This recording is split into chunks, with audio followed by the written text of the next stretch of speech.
Republican politicians are starting to enter panic mode. Not a full-fledged panic yet, but they're starting to get a little nervous about the fact that Donald Trump will not stop attacking Mitch McConnell. He's been attacking Mitch McConnell, by the way, ever since Mitch McConnell came out and, yes, he acquitted Donald Trump during his second impeachment trial, but then he, said, oh, well, the president, there was a dereliction of duty and he should have done more to protect the Capitol. A very weak, condemnation of Donald Trump, but a condemnation nonetheless, and Donald Trump has been furious with him ever since.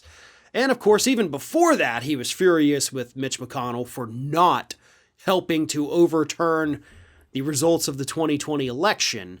So yeah, Donald Trump has an axe to grind with Mitch McConnell, and he's recently stepped that up to 11.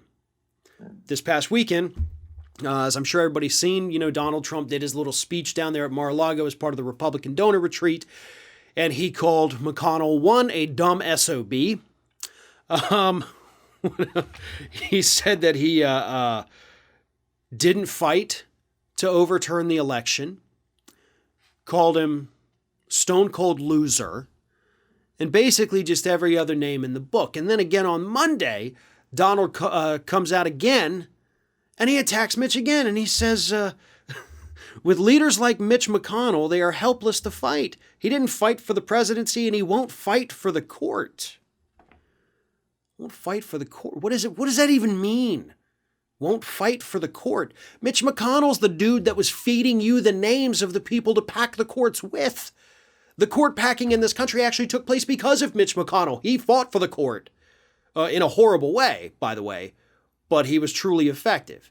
The right-wing packing of courts across the country, not just the Supreme Court, that's Mitch McConnell's baby. That is his legacy, and that is the only legacy that he actually wanted, and he got it.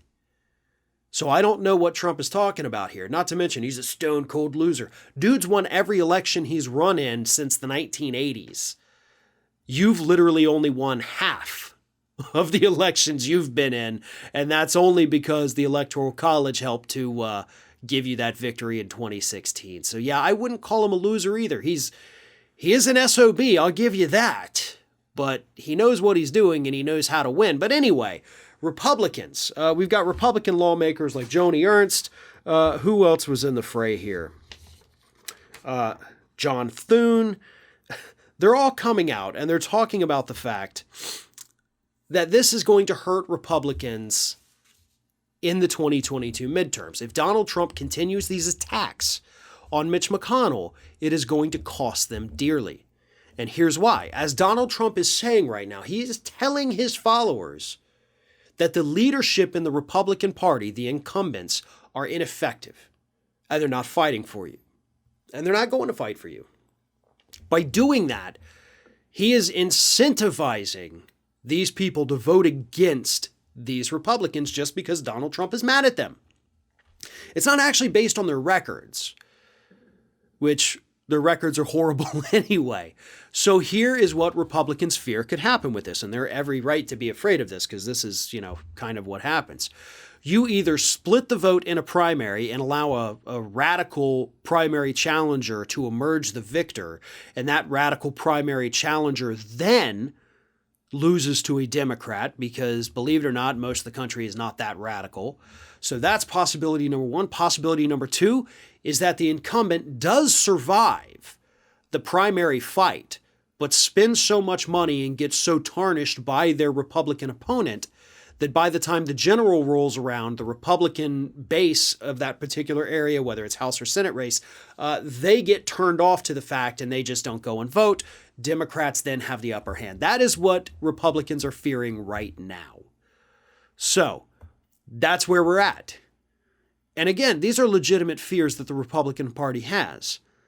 And these are fears that they absolutely deserve to have. This is what you get, right? You propped this guy up. You went along with everything he did, and now suddenly when you realize the damage he's doing to your party, you say, oh, no, we've got to do something. Well, too late. It's too late. You could have done something. You could have politically neutered this guy during that Senate trial. You could have ended his political career. Technically, you could have done it twice. but you didn't.